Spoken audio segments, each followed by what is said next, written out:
Good evening, everyone. I'm Ram, CTO of Beeswax. It's a company that I started 3 years ago with two of my former colleagues from Google. We're a company based out of New York, located not very far from here. And what we do is provide real-time bidding as a cloud-based service. I'll talk more about RTB, real-time bidding, later. But this talks mainly about Bloom filters, theory and practice, and how we at Beeswax use Bloom filters in production. So before I get started, a quick show of hands. How many people here have heard of Bloom filters? Excellent, wow. And how many folks are actually using Bloom filters in production? Okay, I see one hand, excellent. So I will delve a little bit more into the theory, just so that everyone's caught up. So what Bloom filter essentially is a data structure for representing a set, right? Set is a collection of unique items. What makes Bloom filters particularly interesting is that they're extremely space efficient. So you can store a lot of information in very limited amount of memory. But this is engineering. There are trade-offs. So with Bloom filters, one thing that you have to keep in mind is that it's a probabilistic data structure. What does that mean? What that means is that in a regular set, when you check whether an element is present in the set or not, it tells you, truthfully whether it's there or not. Bloom filters can lie. That's basically the main thing. If you can take away something from this, it is that Bloom filters can lie sometimes. So when you ask for something, whether it's present in the set or not, and let's say it's not there, it'll tell you truthfully that it's not there. However, it could lie about something being there. So there's a false positive. And that's something that you should keep in mind while you're using Bloom filters in any kind of application. You can add keys into a Bloom filter just like any other set. And the other critical thing to keep in mind is that you cannot delete keys out of a Bloom filter. It just keeps growing, right? So question is, where would a data structure like this be actually used? Seems like it's pretty limiting. It turns out that I can bet you that you've all used Bloom filters, each and every one of you, because Chrome uses Bloom filter to figure out what are the malicious URLs that they should not direct a user to. So what they do is, when you're trying to browse to a particular website, they'll look up their local Bloom filter, figure out if it's there, then they'll actually do a more expensive check to see if this is indeed a malicious website, and then warn you about it. If it's not in the Bloom filter, then you can happily browse along. The popular blogging site Medium uses Bloom filters to avoid suggesting articles that you've already read, right? Database systems like Postgres, HBase, Cassandra all make use of Bloom filters to avoid disk lookups for rows and columns that do not exist in the database. And then CDN like Akamai makes use of Bloom filters for cache summarization, cache filtering, etc. So at the end of the talk, I actually have a bibliography of interesting papers on Bloom filter, and I really suggest to everyone to sort of, if you're interested in this subject, to go check this paper out, because it's really interesting on how sort of real world systems are built using technologies like Bloom filter. So with this introduction, let's dive into some of the theory behind the Bloom filter. The first operation that you have to do if you have a set is that you have to add a key into the set, right? Now, a Bloom filter is represented as a vector of bits. It's just a string of zeros and ones. And there are three parameters that define a Bloom filter. How many bits are there in the Bloom filter? That's represented by M. Then you use a lot of hash functions. One thing about Bloom filters is that it uses hash functions extensively. So you use a lot of hash functions in order to determine which bits in your bit vector to set to 1 when you're inserting something into a Bloom filter. And then the third parameter is how many elements are you going to actually add into this set, right? And there are certain assumptions that we make about the independence of hash functions, etc. So the addition of a key, as shown in this diagram, works as follows. Let's say that there's an element X that you want to insert into your Bloom filter. And you start off with like k hash functions. You compute the hash of this element using these k hash functions, and you get these k integers. What you then do is you go ahead and find out the position corresponding to the number returned by the hash function. So this is, might be getting a little complicated, but let's just take an example. So let's say that, we have x here, and h1 of x returns 0, right? What that means is that you go to the 0th position and just set that bit to 1, right? And you similarly do the same thing for all the other k hash functions that you have. And at the end of it, you've managed to successfully insert an element into your Bloom filter. And if you have any questions, please feel free to pause me in the middle, ask me questions. This might be a little involved. Go ahead. How do they determine how many hash functions? That's a really good question. So I'm going to follow up with later on. But yes, it's a good observation that there are many hash functions that are actually being used to insert an element into the set. Right. Cool. So checking for whether something is actually in the set or not.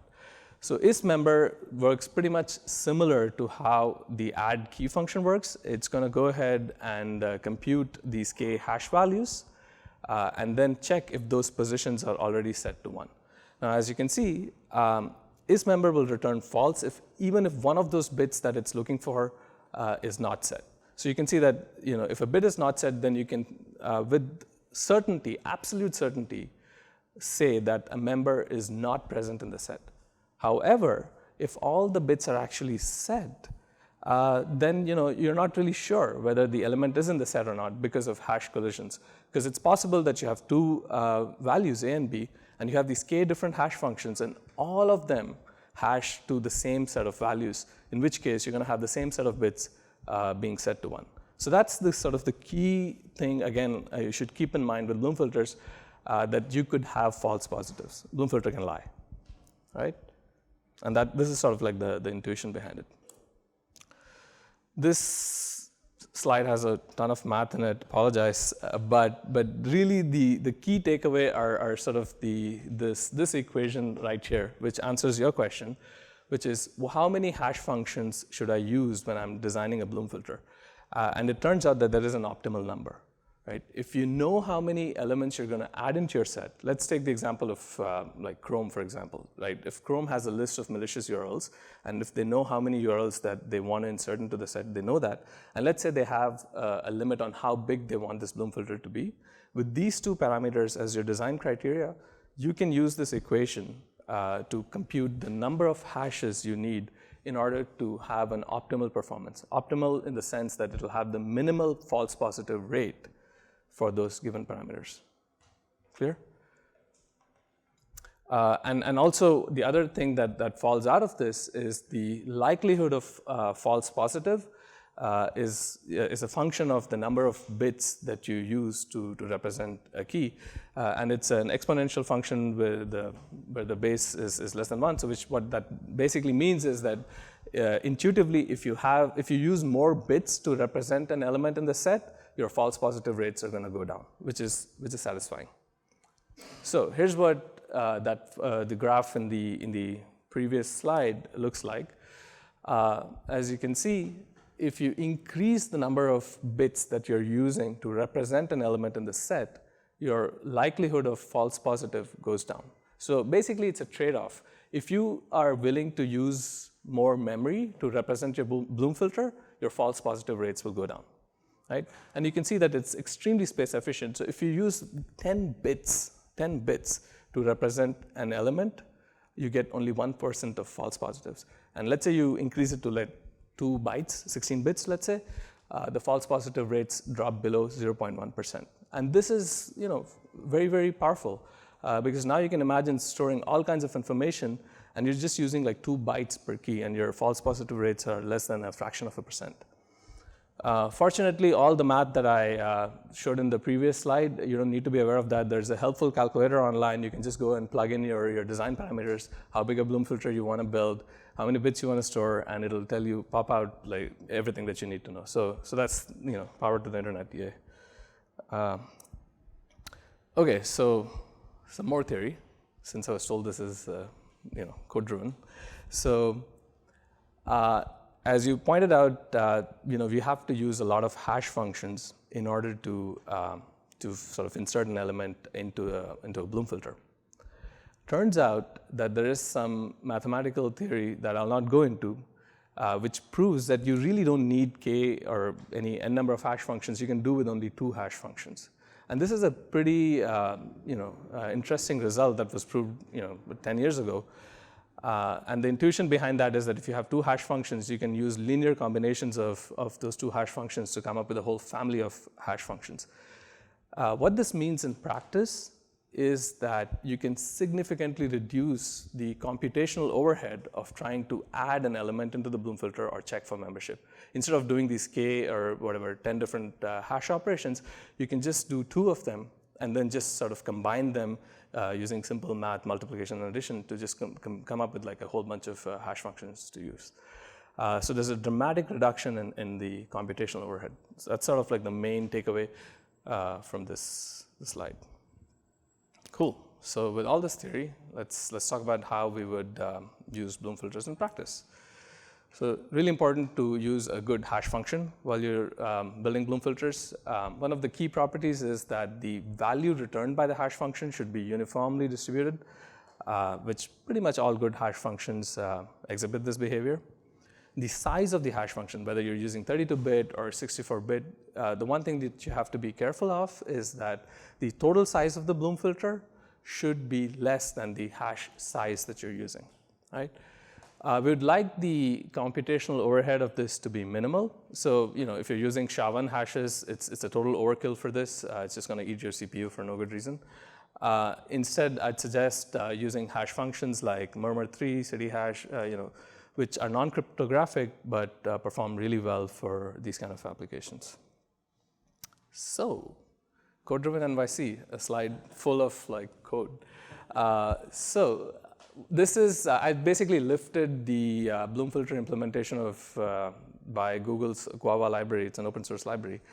The main thing that I wanted to show here was that if you sort of squint your eyes and read it a little bit, you'll see that they're using murmur3 128-bit, which is a hash function that, given an input, will produce a 128-bit hash. And then they're doing something interesting. They're taking the lower 8 bytes and the upper 8 bytes to get 2 hash values. Those are the 2 hash functions that they need. So basically, they did 1 hash function and then got 2 hash values.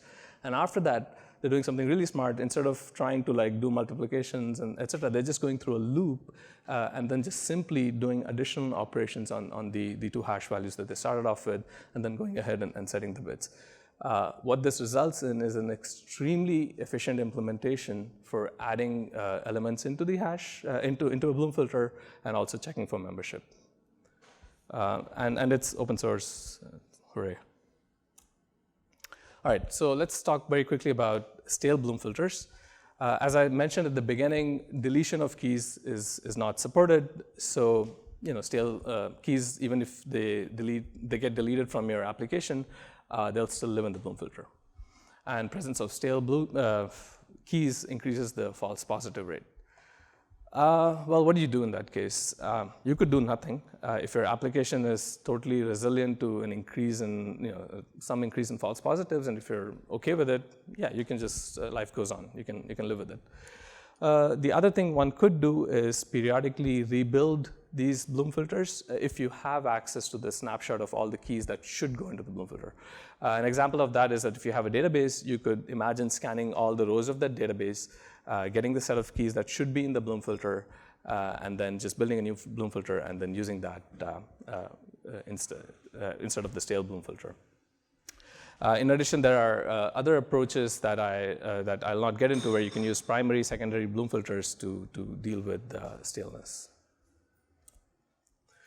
All right, so common set operations like union of sets and intersection of sets, et cetera, can be done very easily using bitwise OR operations.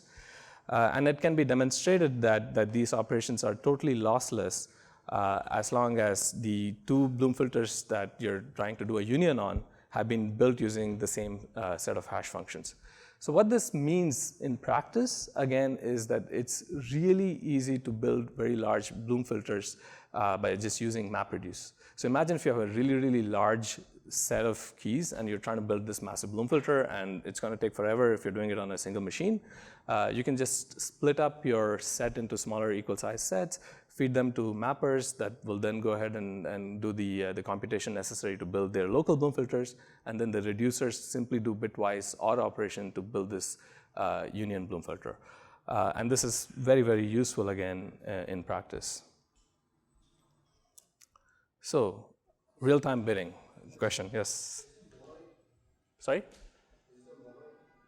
I'm sorry, I couldn't hear the question. Monoid? I'm sorry, I'm not familiar with what monoid is.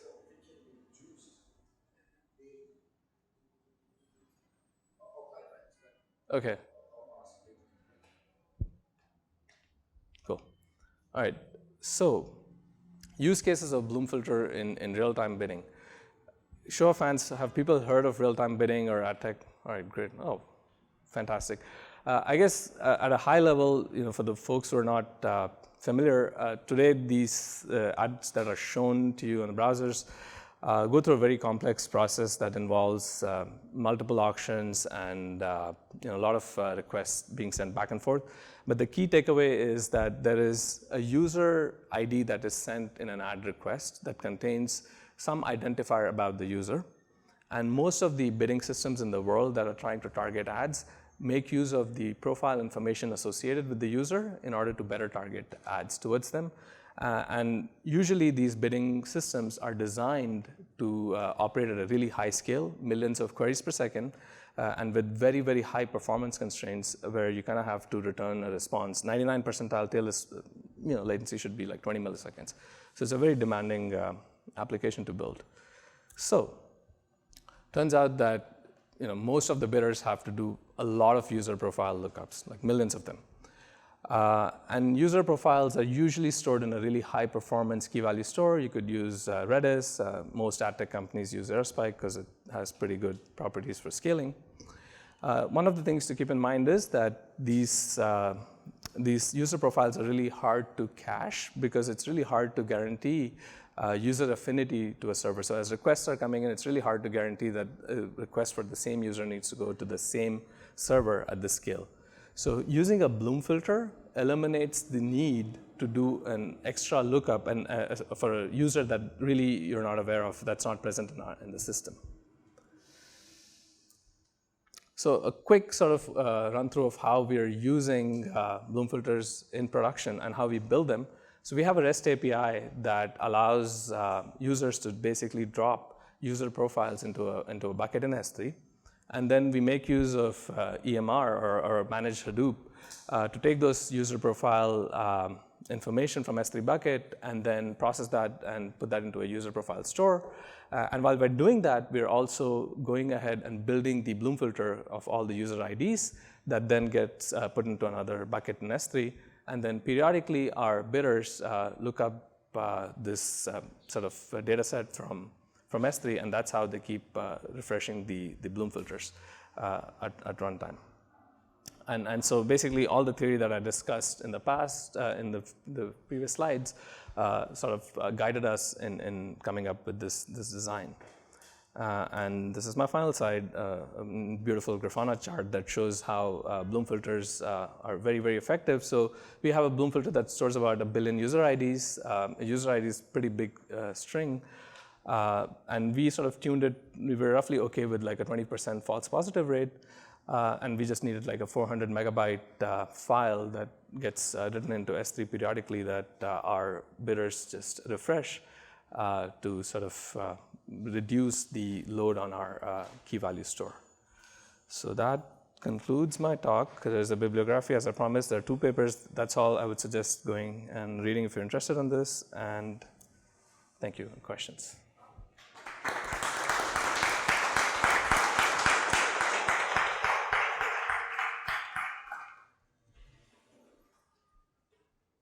Do the values that you hash to insert a key, do those values need to be guaranteed to be unique? Or does that matter? The values do not have to be unique, but they need to have a property that they're uniformly distributed across, if you're using a 32-bit hash, then it should be uniformly distributed between 0 and 2 to the power 32. That's sort of the only requirement that you have from a hash function. Question?